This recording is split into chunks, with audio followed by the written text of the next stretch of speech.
When you're hunting for a gaming laptop that won't turn every coffee shop into a heatstroke zone, you're really looking for something you can live with day to day, not just a checklist of crazy high specs.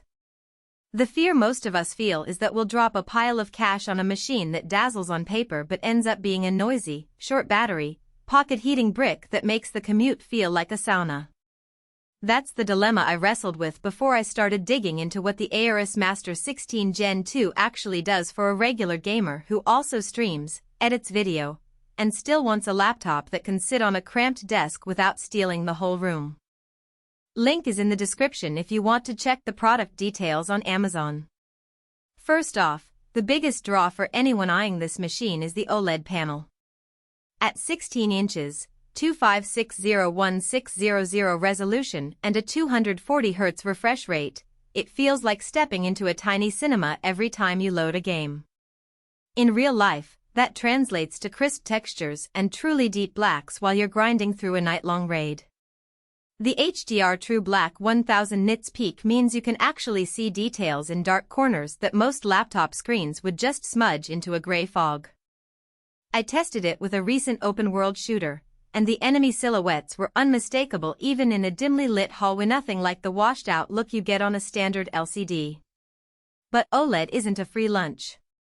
The panel can be prone to slight burn-in if you leave static UI elements on for hours, which is something you'll see if you edit video with the same timeline open all day. The manufacturer claims a protective mode, and in my short trial it didn't flare up, but it's worth noting for power users who plan on leaving the laptop on 24/7. The trade-off is a slightly higher price tag, so if you're only after a conventional LCD with decent colors, you could save a few $100s by looking elsewhere. Now, let's talk about the engine under the hood.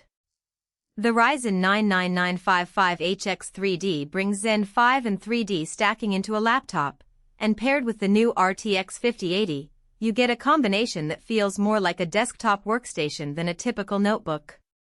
In practice, this means you can run the latest AAA titles at ultra settings while streaming at 1080p without the frame rate dipping below 60 frames per second. I ran a multitask test gaming, screen recording, and applying a texture overlay in Photoshop, and the system held steady. That's a huge plus if you're a content creator who likes to edit footage right after a gaming session. The real-world downside of that power is thermal demand. GIGABYTE outfits the Master 16 with WindForce Infinity EX cooling, boasting a 230W total thermal capacity. The design is impressive: 2 large fans, 6 heat pipes, and a vapor chamber spread across the thin 19mm chassis.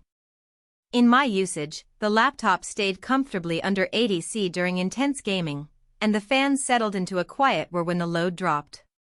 However, on a particularly hot summer day, I noticed the fans ramping up to a higher pitch once the ambient temperature passed 30°C. If you're planning to game in a non-air-conditioned room, expect to hear a bit more fan noise and perhaps place the laptop on a metal cooling pad for extra headroom. Battery life is another place where expectations often get crushed. With a 99Wh cell, you might hope for a 6-hour session, but the high refresh OLED and the RTX 5080 together drain power quickly. In a realistic gaming run of about 90 minutes, I got roughly 3.5 hours before the charger kicked in. If you're a commuter who needs a full day of work without plugging in, this isn't the machine for you. On the flip side, the same battery stretches out nicely for non-gaming tasks. Web browsing, office work, or media playback can easily reach 78 hours. So the takeaway: it excels when you're plugged in for gaming, but it's not a replacement for an ultra-long-lasting ultrabook. Storage and memory are where the laptop truly feels future-proof. The 1TB NVMe SSD loads games in seconds, and the 32GB DDR5 RAM allows you to keep dozens of tabs, background recording apps, and even virtual machines open without a hitch. I swapped a few large texture packs into a sandbox game and never saw a slowdown, which is a good sign if you plan to run mod-heavy titles or keep a growing library of creative assets. The downside? The SSD is soldered, so upgrading beyond the 1TB would require a full replacement rather than a simple swap. If you foresee needing more than 2 TB of storage, you'll have to rely on external drives, which, while fast, add extra bulk.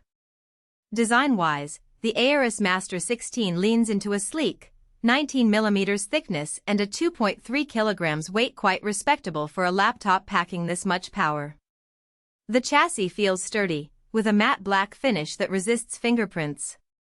The RGB lighting on the underside is subtle, more of an accent than a neon billboard, which I appreciate because it doesn't scream gamer in a coffee shop. However, the thin profile does limit the amount of thermal mass.